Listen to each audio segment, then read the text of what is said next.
안녕하세요. 인문TV 이노나. 이민우입니다. 네, 오늘 책알못의 수다로 다시 돌아왔습니다. 네. 오늘은 책알못 어떤 책을 주제로 하나요, 대표님? 네, 제가 작년 이맘때쯤 읽었던 책인데요. 네, 네. 반비 출판사에서 나온 나는 가해자의 엄마입니다. 네. 라는 책으로 책알못의 수다를 한번 떨어보겠습니다. 나는 가해자의 엄마입니다. 네. 이 책으로 오늘 책알못을 진행하도록 하겠습니다. 어떤 책인지 간략하게 소개 부탁드리겠습니다. 네. 네, 원제가 A Mother's Wrecking이고, 네. wrecking이라는 단어가 네. 이게 뜻하듯이 결산이라는 뜻이에요. 네. 네, 그리고 이제 부제가 Living in the Aftermath of Tragedy. 네, 네, 네. 비극의 여파 속에서 살아가기인데요. 네. 네, 이걸 우리나라 출판사에서는 나는 가해자의 엄마입니다. 네. 라고 약간 선정적인 제호를 뽑았더라고요. 네, 좀 자극적인 느낌은 있는 것 같습니다. 네, 그래서 이제 제가 종로 지역 독서 모임에서 이 책이 선정이 돼서 네. 이제 읽어야 되기는 하는데 네네. 이 책 제목 때문에 네네. 참 다가가기 힘들었던 책이거든요. 네네네. 근데 이제 이 책 내용을 잠깐 살펴보면 네. 출판사 책 속에 나온 걸 한번 제가 읽어볼게요. 네, 출판사에 나왔던 책 소개입니다. 네. 1999년 4월 미국 콜럼바인 고등학교의 졸업반 학생 2명이 특별한 이유 없이 학교에서 총기를 난사해 같은 학교 학생과 교사 13명을 죽이고 24명에게 부상을 입힌 후 스스로 목숨을 끊었다. 네. 역사상 가장 충격적인 사건 중 하나인 이 총격 사건은 피해자와 가해자가 아이들이었기 때문에 사회적 파장이 더욱 컸는데 그 후로 이 사건을 모방한 사건들이 계속해서 발생할 정도로 영향이 컸다. 네. 사건 발생 17년 후 가해자 중 한 명인 딜런 클리보드의 엄마 수 클리보드가 쓴 책으로 딜런 클리보드가 태어나서 사건을 벌이기까지의 17년, 또 사건 발생 후 17년, 총 34년간의 일을 정리하고 사건의 발생 이후 사건을 벌인 아이들에 대한 이야기를 중심으로 가해자 가족들이 겪은 생각과 감정들이 솔직하게 정리되어 있다. 네. 이 책은 총기 난사 사건의 범인인 아들의 명예 회복을 위한 것이 아닌 도저히 이해할 수 없는 인간의 근원적인 폭력성과 마주한 인간이 그것을 이해하고 설명하고 또 예방하기 위해 최선을 다해 쓴 책이다. 인간의 폭력성에 대해 적당한 거리를 두고 차갑게 고발하는 여타의 책과는 달리 바탕에 부정할 수 없는 사랑을 깔고 있는 어머니가 써내려간 글이라는 점에서 대단히 독특하고 설득력이 있습니다. 라고 되어 있어요. 네. 네, 실제로 네. 출판사 책 소개에서도 있듯이 네. 이 책의 저자의 아들인 딜런 클리볼드는 뭐 착했는데 친구들을 잘못 사귀어가지고 뭐 그런 일을 벌였다는 네. 둥 뭐 이런 자기 변명이 아니더라고요. 네네네. 네, 그 콜럼바인 고등학교 총격 사건 그거 되게 유명하잖아요. 네, 워낙에 유명한 사건이죠. 네네. 사실 이 사건이 당시에 미국 사회에 굉장히 큰 충격이었고 네. 아마 기억하시겠지만 이 사건을 다뤘던 영화도 되게 많습니다. 네. 대표적인 게 이제 마이클 무어 감독의 볼링 포 콜럼바인이고 그 화씨 9.11로 유명했던 그 마이클 무어 감독인데 볼링 포 콜럼바인으로 해서 다시 한번 그 주목을 받았고 사실 잊을만 하면 이제 이후로 미국이 지금까지도 총기 사건이 있지 않습니까? 네. 그리고 좀 씁쓸하지만 지금 미국 10대들한테 좀 핫하다고 하면 좀 그렇지만 아이템 중에 하나가 방탄 가방입니다. 그쵸. 네, 그리고 네. 1년에 미국 전체에서 총기 사고로 죽는 10대 학생들, 그것도 등 하굣길에 아니면 학교에서 죽는 학생 수가 400에서 500명입니다. 그러니까 하루에 한두 명은 학교에서 총에 맞아 죽는 거죠. 예. 너무 비극적이에요. 그래서 또 이제 우리나라도 사실은 좀 이런 총기 사건에서 좀 민감할 수밖에 없는 게 예전에 그 조승현 씨인가요? 우리나라 출신 유학생이 또 대학교에서 총기 사건을 일으켜서 한번 우리한테도 좀 정서적으로 이런 총기 사건이 좀 남일 같지 않다? 뭐 이런 느낌이 있죠. 네, 근데 네. 그런 미국에서 현재 일어나는 총기 사건의 가장 유명한 사건이고, 네, 예, 네, 굉장히 유명했던 네. 사건이죠. 네, 그래서 그 가해자의 엄마가 16년간 이제 이 책을 쓰기 시작할 때까지 16년이 걸린 거예요. 네. 그 16년 동안 묻고 물었던, 계속 자신에게 물었던, 왜 내 평범하고 사랑스러운 내 아들은 어떻게 역사상 가장 끔찍한 살인자가 되었을까? 네. 이 질문을 16년 동안 한 거예요. 네, 네. 그에 대한 솔직한 결산 레킹. 네. 레킹이 이제 이 나는 가해자의 엄마입니다. 네, 라는 원제, 네. 네. 원제는 이제 A Mother's Wrecking이죠. 네. 네. 이 책이 나오게 됐는데요. 네. 처음에는 그 가해자의 가족들이 겪는 그런 고통, 좌절, 네. 그리고 사회에서 쏟아지는 수많은 비난들, 이런 걸 진짜 솔직하게, 감정이 진짜 그때는 어떠한 감정이었는지 그런 것들이 솔직하게 진술되어 있고, 네. 그러다 보니까 이제 왜 내 아들이 그런 짓을 벌였는지, 내가 잘못 키워서 그런 건 아니었을까? 내가 놓치고 있었던 게 아니었을까? 하면서 이제 아들의 기록들, 아들 방에서 이제 뒤져서 아들이 무엇을 했는지, 그때부터 이제, 생각하고 이 아들이 썼던 메모를 썼던 그 날의 저녁의 분위기, 그런 것들도 이제 기억을 해내면서 그 엄마였던 수 클리볼드가 이 책을 쓰신 저자죠. 네. 저자인 수 클리볼드도 알아채지 못했던 아들 딜런, 그 가해자 딜런의 극심한 우울감, 그리고 자살 충동의 기미를 그제서야 느낀 거죠.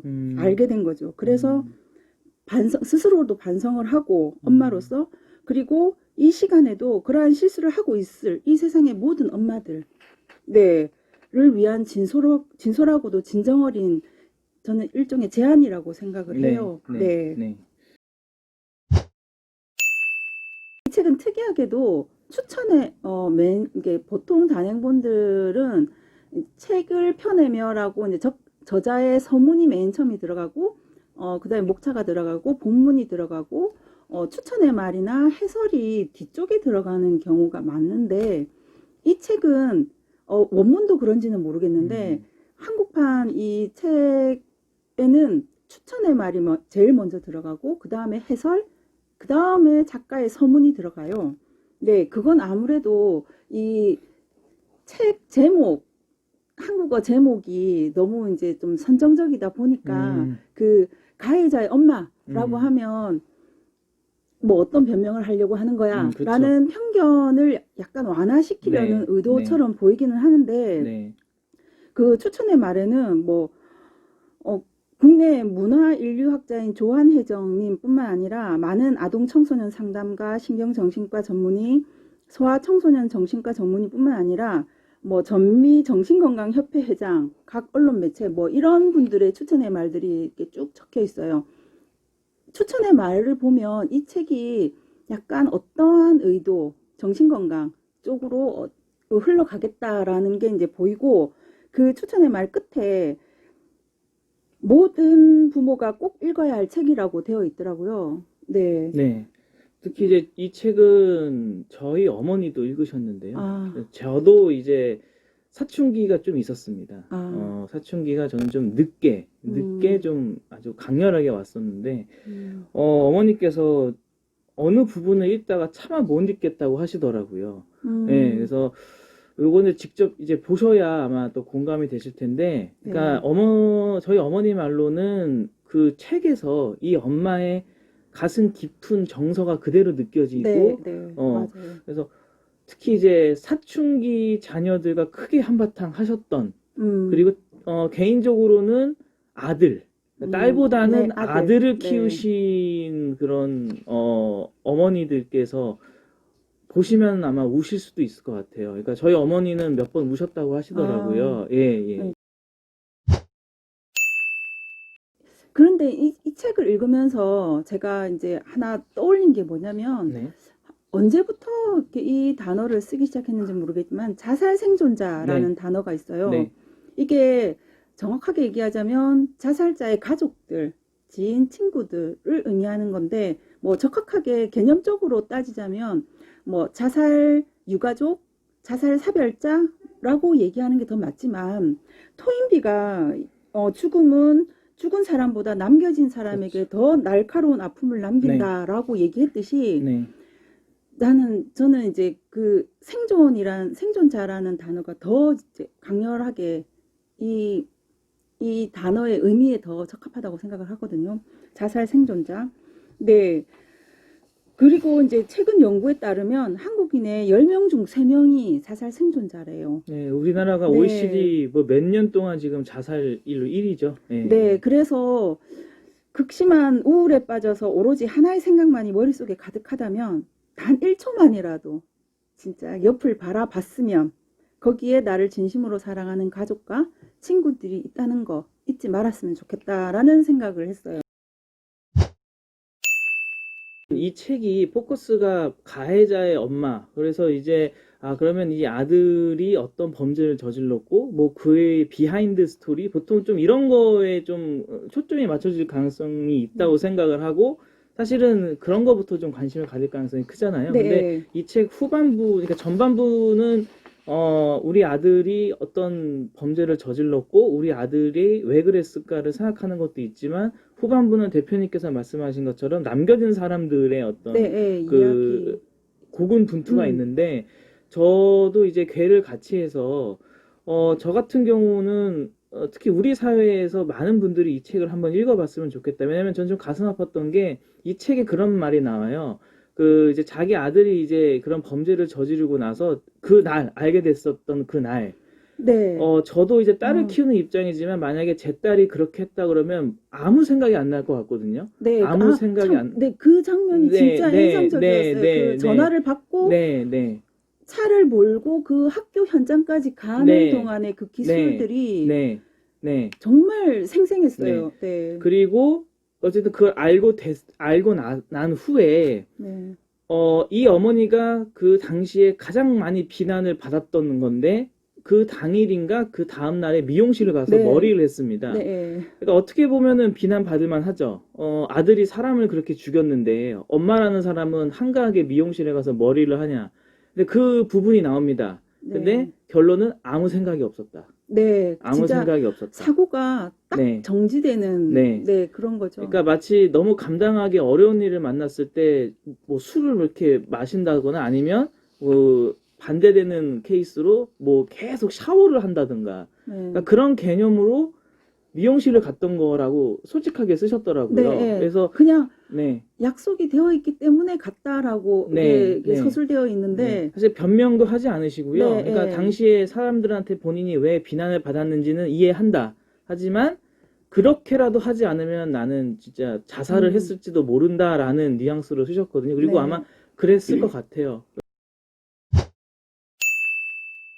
그리고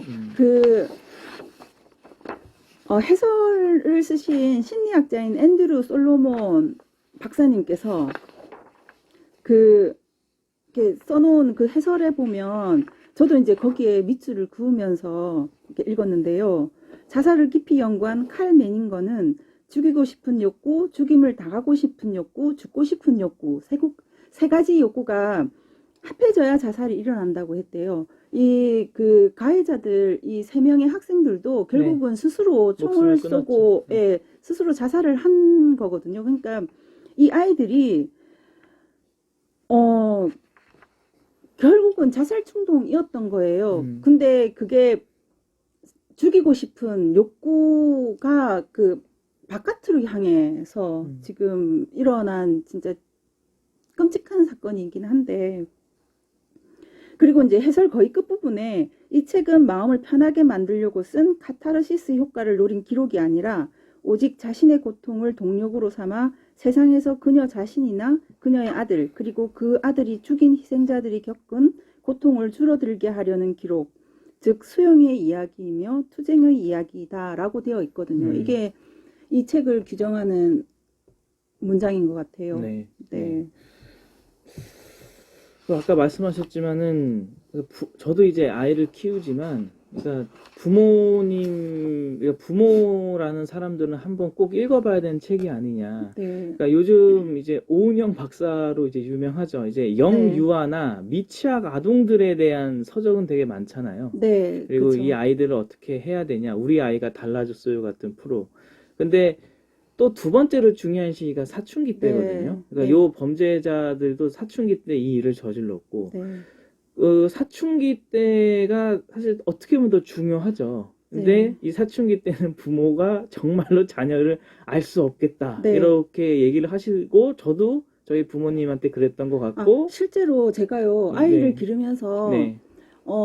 초등학교 저학년까지에 해당하는 육아 관련 서적을 진짜 많이 읽었거든요. 근데 실제로 아이가 사춘기가 되니까 관련 서적을 이렇게 일목요연하게 나와 있는 관련 서적이 없더라고요. 그래서 뭐 인터넷에 의존하기도 하고, 네. 뭐 도서관을 전전하면서 네. 그냥 단편적으로 자료를 수집해서 많이 공부를 했었는데, 이 책을 제가 그때 알았으면, 만약에 그때 나왔다면, 네, 아마 큰 도움이 되지 않았을까 네. 하는 생각이 들어요. 비록 범죄자의 어떤 경우고 좀 특이한 케이스라고 할 수 있지만 네. 어쩌면 이게 극대화된 예시를 통해서 어떤 일반적인 것도 우리가 참조할 수 있을 것 같아요. 그래서 사춘기 어떤 우리가 중이병이라고 하지 않습니까? 이 중이병에 걸린 아이들을 당연히 존중은 해야 되고 예전처럼 뭐 저 패수도 없는 거 아니겠습니까? 그런 상황에서 특히 요즘은 이제 코로나 때문에 네, 집에만 같이 있다 보니까 네. 몰랐던 아이의 모습도 알게 되고 충도도 더 많아지셨다고 하더라고요. 네, 저도 그쵸. 이제 네. 학원에서 어머니들 상담해 보면 특히 이제 아들을 둔 어머니들이 막 아주 힘들어 하시는데 네. 예전보다 충도도 훨씬 많아졌는데 정말 알 수가 없더라. 네. 그래서 이제 저 같은 경우에는 이제 어머니들한테 그냥 다른 생명체라고 생각하셔라. 일시적으로 아들은 네. 제가 그렇게 얘기는 네. 농담 삼아 하거든요. 옆집 아이가 놀러 왔다는 생각으로. 아, 예, 예. 웃으면 안 되는데, 네. 예, 좋은 표현인 것 같습니다. 옆집 아이가 놀러 왔다. 잠깐 우리 네, 집에. 네. 한 몇 년 살러 네, 왔다 네, 생각하시고. 네. 네. 그런 면에서 이 책은 어떻게 보면은 뭐 범죄, 르뽀 이런 것도 아니고요. 어떻게 보면은 그 사춘기 학생들 키우시는 어머니들한테 일종의 좋은, 참조가 될 것 같습니다. 네. 특히 이제 아들을 키우시는 분들한테 되게 많은 지침이 되지 않을까. 뭐 지침까지는 아니더라도 참조는 되지 않을까 싶어요. 큰 네. 참고가 될 거라고 저는 확신합니다. 네. 왜냐면 저는 이제 같은 남자 입장에서 그 자기 아들에 대해서 이렇게 묘사한 몇 구절이 있는데 그 구절 중에서 아 맞아 나도 좀 그랬을 때가 있는데 엄마 아빠가 괜히 나한테 좀 속도 모르고 이랬어라는 구절이 저도 좀 몇 구절 있었거든요. 그래서 특히 이제 아들들은 아마 좀 같은 그런 마음이니까 아마 아들을 키우실 때는 좀 도움이 되지 않을까 싶은 개인적인 생각이 있습니다. 예. 네. 참고로 지금 이제 코로나 시기니까 네. 독서도 독서지만 영화도 많이 보시지 않습니까? 네. 나는 가해자의 엄마입니다와 또 비슷한 영화가 하나 있습니다. 케빈에 대하여라는 영화가 있습니다. 네. 틸다 스윈튼이 주인공인데 네. 같은 내용이라고 보시면 돼요. 그 콜럼바인 사건에서 당연히 모티브를 땄는데 이 엄마도 이 틸다 스윈튼이 주인공인데 이 엄마도 아들이 학교에서 애들을 죽인 그 다음에 이 엄마가 어떻게 살아가는 이야기인데 좀 이 영화가 조금 성격이 좀 다른 건 뭐냐면 이 엄마가 모성애가 되게 없는 엄마로 나옵니다. 그러니까 아이를 가지고 싶어 하지 않았는데 아이를 가졌고 그래서 약간은 그러면서 이제 내가 약간 인과관계를 위한 극적 장치. 네. 그런데 이제 그러면서 이제 이 엄마가 스스로를 좀 반성하는 느낌도 있고 아, 내가 이 아이에게 정을 주지 않았기 때문에 그리고 이 책도 그렇고 그 영화도 그렇고 사실은 뭐 저도 아직은 이제 대표님보다는 아이 키우는 데서는 초보지만 아이가 무슨 잘못을 하거나 아이한테 무슨 일이 일어나면 다 제 책임 같다는 생각이 들거든요. 그렇죠. 제 탓 같고 해서 네. 그 영화도 한번 보시면 또 좀 가슴은 좀 그렇게 유쾌하진 않겠지만 좀 지금 가족 그리고 우리 아이들에 대해서 다시 그 인간관계나 다시 한번 내가 어떻게 다가가야 되고 아이들을 내가 어떻게 관계를 쌓아야 되는지를 생각해 볼 수 있지 않을까라는 네, 개인적인 그런 네. 네, 말씀을 드리고 싶습니다. 네.